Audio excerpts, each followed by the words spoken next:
Everybody wants to kind of diversify where we're getting our chips from. A huge shift towards chip manufacturing now.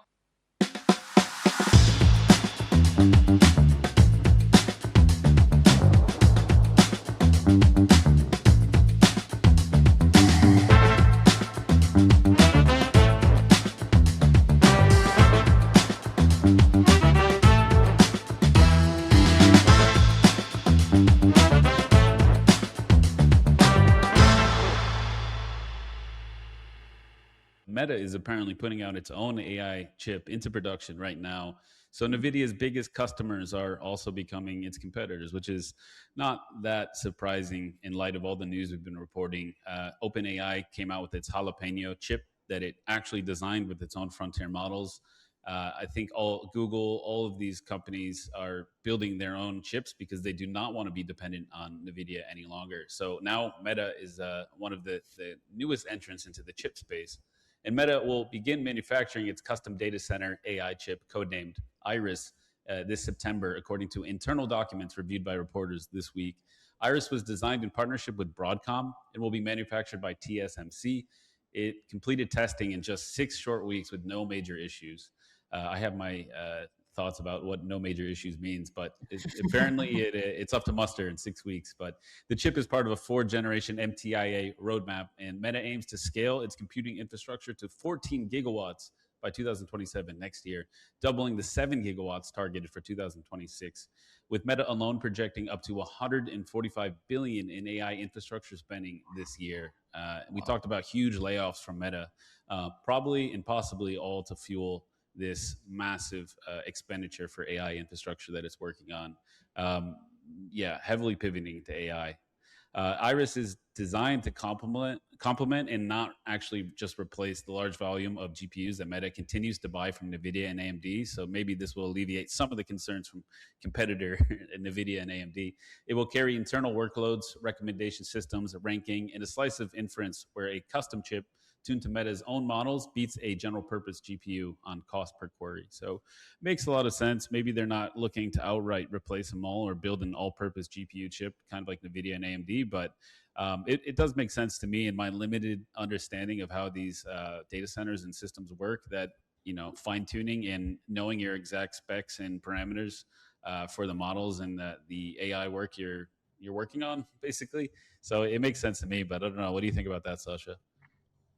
I think this is really interesting news, and it's kind of difficult to analyze. I never thought that Meta would be stepping into the chip game for the reason that I didn't really think that Meta was a major frontrunner on the AI race. I mean, they've Mhm. been lagging largely when it comes to large language model infrastructure, and we know that Meta and Mark Zuckerberg have made a number of questionable decisions over the past 5 years, maybe 10 years, around like tech initiatives that they just backtracked and ended up like losing a lot of money on, and say like we're going to ditch that. I'm talking like about the metaverse, Yeah. AR, VR, blockchain, etc.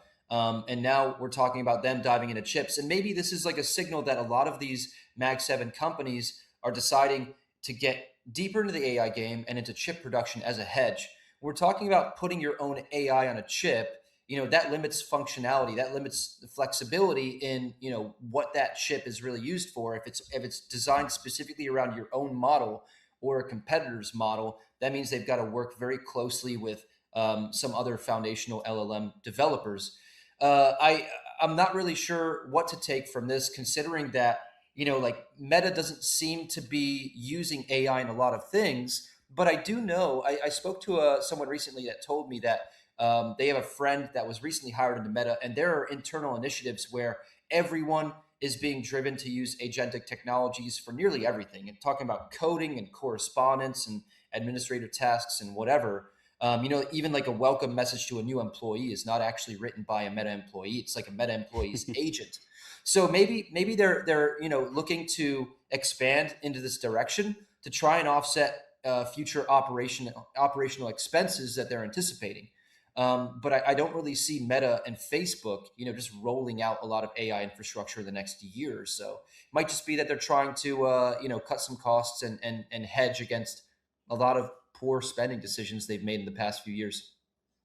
Possibly, yeah. I mean, it is a money saving issue, but $145 billion in operational expenditure for AI Oof. infrastructure alone is steep. And I think Mark Zuckerberg even came out recently, said the agentic AI narrative was a little bit overblown, and we haven't seen so many positive effects from adopting this on mass in our company yet.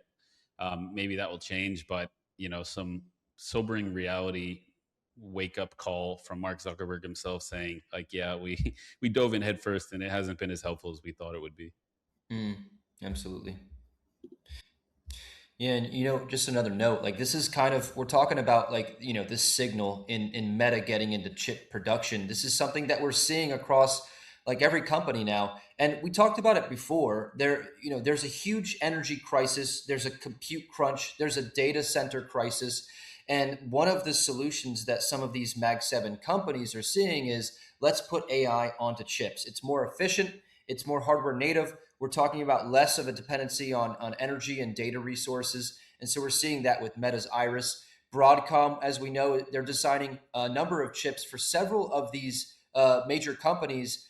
And that's now made it, the second most important company in AI silicon after Nvidia. And these custom chips are not like full Nvidia replacements. They're not like H100 GPUs. They target specific internal workloads where a chip tuned to a company's own models wins at cost because it's designed for like a specific number of functions that the AI uses. For additional market context, Nvidia reclaimed a $5 trillion market cap. And so we're talking about like a huge shift towards chip manufacturing now. And so I think we're going to continue to see that. I think we're going to continue to see more news coming out of Samsung, who's been a front runner here, probably Apple, as they've been in the chip game for a while, and a lot of other companies that you see on like the Mag 7 list. Yeah, and I think one of the biggest risks here is not just like a company risk, but like a geopolitical risk. And obviously, Taiwan is famous for building chips. Nvidia is a Taiwanese company, but especially with this tense conflict happening in the Middle East, and possible conflict heading our way in China and Taiwan in the future, I think everybody wants to kind of diversify where we're getting our chips from. That's why Intel just initiated a €5 billion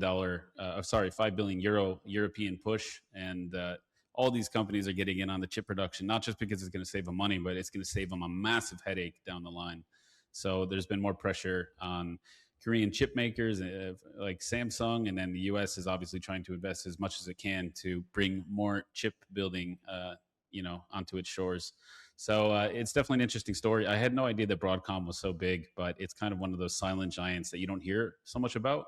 Like you hear every week, we talk about Nvidia and some of these other big chip builders. But yeah, Broadcom is apparently got a finger in all the pies right now, and they're helping build all these specialized chips for these Mag 7 companies. So kudos to them. They're doing it right. Yeah. I mean, they build a lot of like chip modules for like smartphones, computers, and everything. I know some people were maybe triggered by what you said. I think you meant TSMC, a Taiwanese company. Oh yeah. Instead of Nvidia. Hey, it's your friend Mello from Arcanum Ventures. If you got any value out of this video whatsoever, we want to hear about it. Leave us a comment in the comment section. We look forward each and every week to reading those, and maybe give us a subscribe too, because we put out new content all the time, 4 or 5 videos a week. So maybe check one out now. Take it easy.